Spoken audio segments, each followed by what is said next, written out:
Can't have that. No cheese, no yogurt. Dairy milk chocolate is my life. I'm saying goodbye to my life.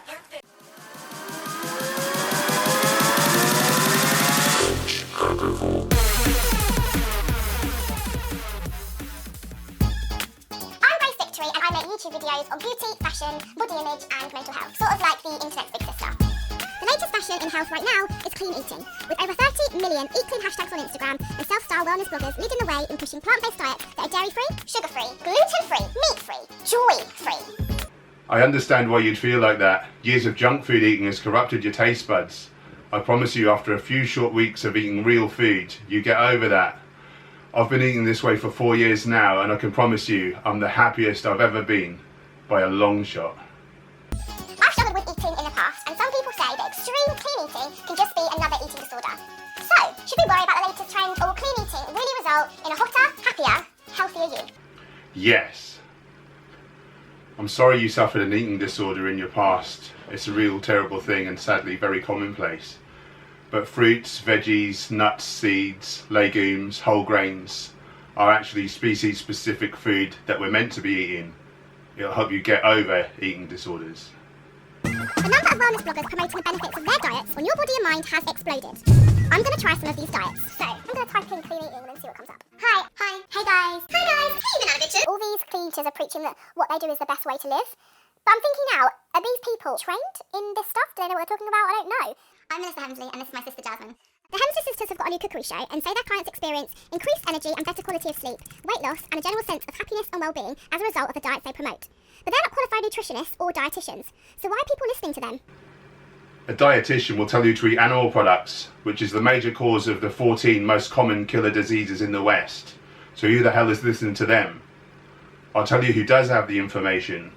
Doctors like Dean Ornish, Cordwell Esselstyn, Neil Barnard, Garth Davis, John McDougall, Doug Lyle, the list goes on. Plant-based doctors now, real life, reversing all sorts of disease with plant-based nutrition. As a plant-based diet, I can't eat meat, fish, wheat, dairy. No white flour, white rice, white pasta, no refined foods, no chemicals, no additives, no flavourings. No. Plant-based diet means you're just cutting out milk, eggs, dairy and fish. You can eat those other things, although I'd recommend not eating them because they're really crap for your health. Dairy milk chocolate is my life. I'm saying goodbye to my life. Wrong. You're saying hello to life. Tons of fat and sugar leads to diabetes. All the saturates and cholesterol in dairy, that leads to heart disease, the #1 killer of humans here in the West. And you're giving a little calf the chance to say hello to life. Because we want the milk, we take the calf away from the cow pretty much the day that it's born. If it's male, it'll be killed for veal. If it's female, it'll have the same fate as its mum most probably. So enslavement, exploitation, artificial impregnation, which if this was on a human we'd call it rape. In the industry they actually call it a rape rack where this takes place. The cow will live 4 or 5 years out of the normal 25 years. Each day will be miserable. And then it'll be killed anyway. If anything, it's more cruel to have dairy than it is to have meat. If you want to look at it that way. Basically, I can't have anything on my top shelf. I'm feeling stressed. That is all that's left. I'm depressed. Don't worry, you won't feel depressed for long. Eating all the most nutritious foods gives your brain everything it needs to make all the dopamine, serotonin, all the feel-good hormones to make you feel awesome and truly thrive. They look tasty, but they're £5. I'm not a millionaire, so. Quinoa bread, buckwheat bread, linseed bread, rice bread, buckwheat 3-grain bread, sourdough bread, brioche bread, spelt sourdough. That is £6.75 for that. Just buy rice instead. It costs next to nothing. I kind of feel like this whole clean eating vegan thing is a class, like very middle class, very like middle class. And I make money, but I can't afford to do this all the time. Like it's very expensive. Okay, so the poorest people in the world, you know, they subsist off of rice and beans, and vegetables and fruits. The poorest people in the world. Deliciously Ella says that when we drink milk, calcium is drawn from our bones in order to rebalance the acidity it causes, which can result in a calcium deficit. Is that really true? Not quite. We used to think that, but modern science has proven that we actually use dietary calcium in order to buffer the acid in the blood, and then we excrete that down the toilet. So calcium that was meant for your bones ends up down the loo. So same result, just slightly different mechanism. This is just scientific nonsense. Milk is a really good source of calcium. The danger of giving up milk is that you don't replace that calcium in your diet with something else, and that has long-term consequences for your bone health. Actually, if you look at the scientific data, the countries with the largest consumption of milk, yogurt and cheese, in fact have the most incidences of hip fracture, the number one indicator of bone density. I mean, there is a lot of calcium in milk, but you need kind of equal parts magnesium in order to absorb the calcium, so that's no good.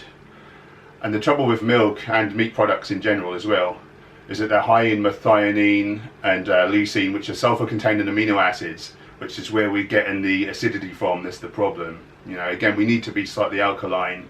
Animal products tend to lead to acidity, whereas plant products tend to lead to alkalinity in the body. And if you think about it, how many other animals drink milk after infancy? And where do you think the calcium comes from? Do you think it magically forms in the cows? No, it's in the grass that they eat all day long. So eat your greens. I haven't had lunch yet.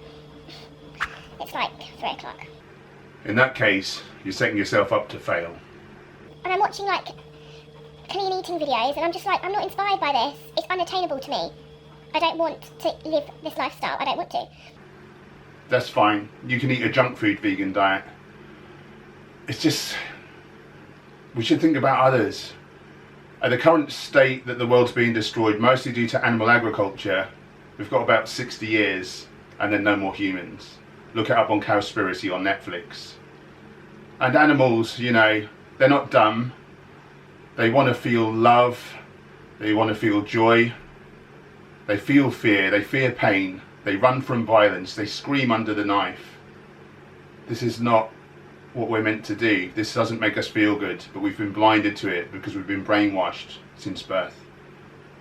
I really, really miss eggs. I miss eggs so much. Eggs are literally the menstruation of hens that come out of the cloaca, the one hole they have for peeing, for pooing. You know, this vaginal fluids.